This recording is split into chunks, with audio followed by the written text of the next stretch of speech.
Yesterday, I posted a video from a very, very dark place because I was struggling. My faith was shaking, and it was shaking hard.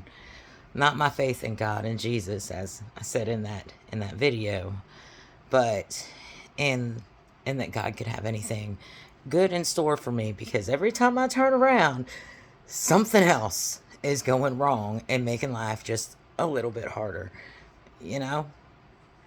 And I came out and I made an open video speaking of, what I was going through and exactly how I felt at that time. And the Lord was pretty silent yesterday while I was fishing, trying to process why I have to keep going through all this stuff. But today the Lord spoke up as I was on my way home from dinner, and I had to immediately come and start talking about what he had to say on my drive home. He referred me in the way that he communicates with me in my spirit while I'm doing things. It's like a total absorption of information.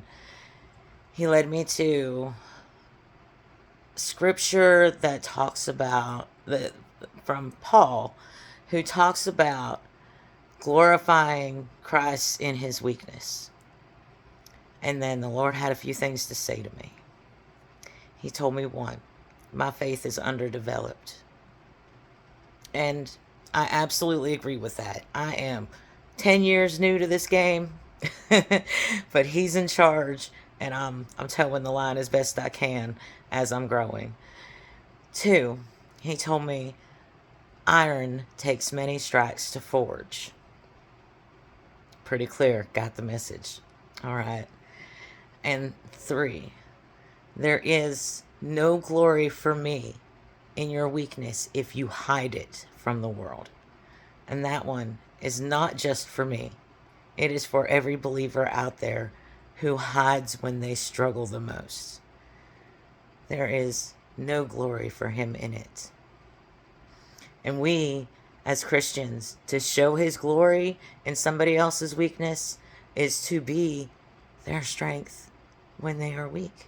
Because Christ is our strength when we are weak, and Christ works through each and every one of us who believes in him.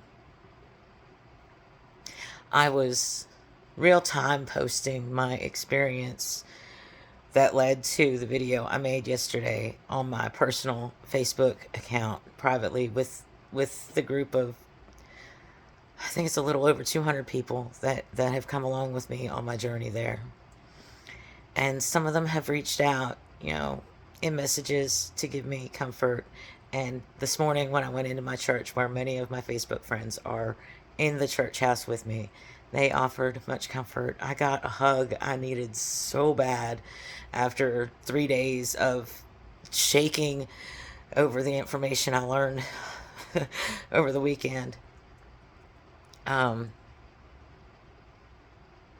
And I was still in a pretty dark place with my faith. And I'm still not saying I'm in the best of place with the thought that God has anything much more in store for me besides more strikes on my iron. I don't know how tough he wants me to be, but I guess I'm not tough enough yet. But my faith in God, well, there's no turning my back on that. No matter how mad at him I get, no matter how hurt I am by what's going on in this world, no matter how much it shakes, no matter how much my faith shakes on what could possibly be in store for me, I can't turn my back on God. And I can't turn my back on this call.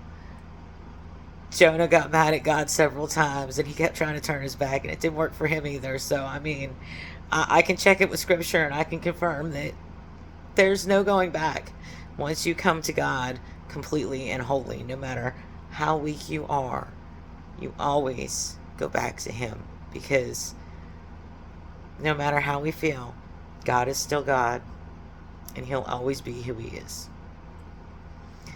So the last words I got from him, which I think were just more like absorbed in my own way of understanding, was, suck it up, buttercup. God is still God, and he has work to do, and so do we.